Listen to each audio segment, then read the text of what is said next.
ओम श्री गणेशाय नमः। ओम श्री परमात्मने नमः। अध्याय 9 श्लोक क्रमांक 9।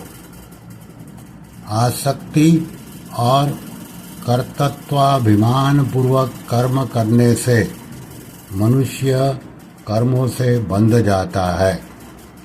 भगवान बार बार सृष्टि रचना रूप कर्म करने से भी क्यों नहीं बंधते? इसका उत्तर भगवान आगे के श्लोक में देते हैं।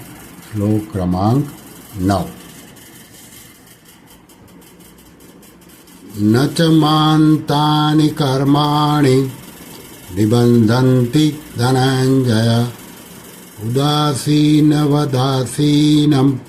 असक्तन तेषु कर्मसु।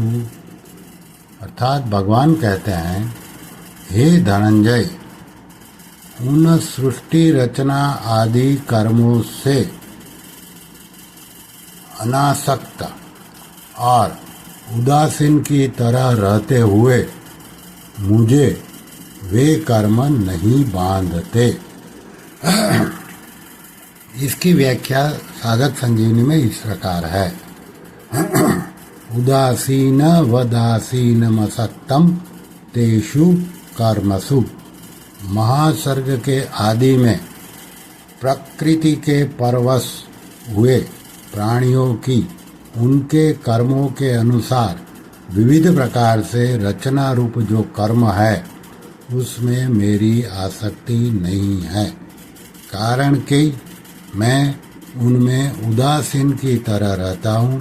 अर्थात प्राणियों के उत्पन्न होने पर मैं हर्षित नहीं होता और उनके प्रकृति में लीन होने पर मैं खिन्न नहीं होता।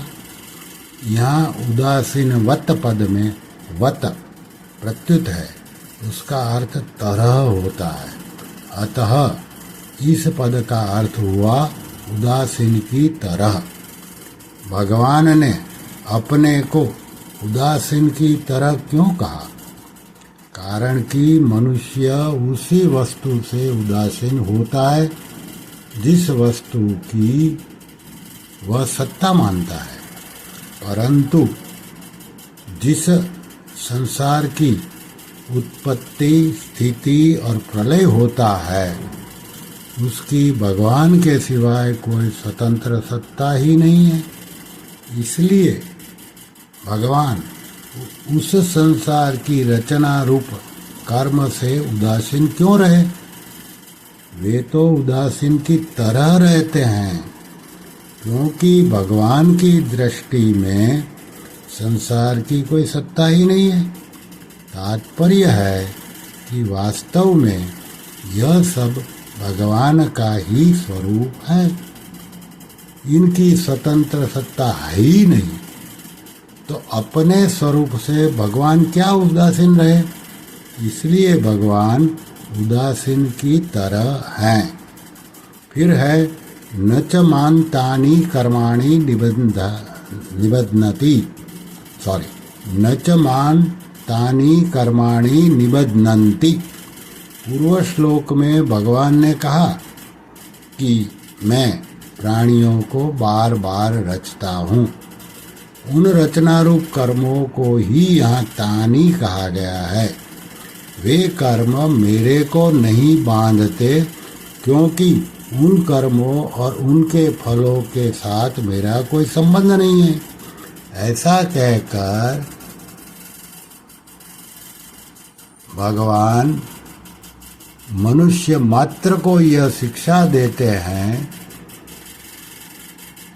कर्म बंधन से छूटने की युक्ति बताते हैं कि जैसे मैं कर्मों में आसक्त न होने से बंधता नहीं हूँ, ऐसे ही तुम लोग भी कर्मों में और उनके फलों में आसक्ति न रखो, तो सब कुछ कर्म करते हुए भी उनसे बंधोगे नहीं।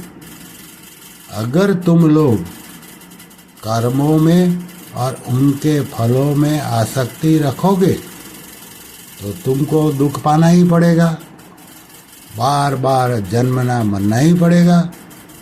कारण कि कर्मों का आरंभ और अंत होता है तथा बल भी उत्पन्न होकर नष्ट हो जाता है, पर कर्म फल की इच्छा के कारण मनुष्य बंध जाता है। यह कितने आश्चर्य की बात है कि कर्म और उसका फल तो नहीं रहता, पर फलेच्छा के कारण बंधन रह जाता है।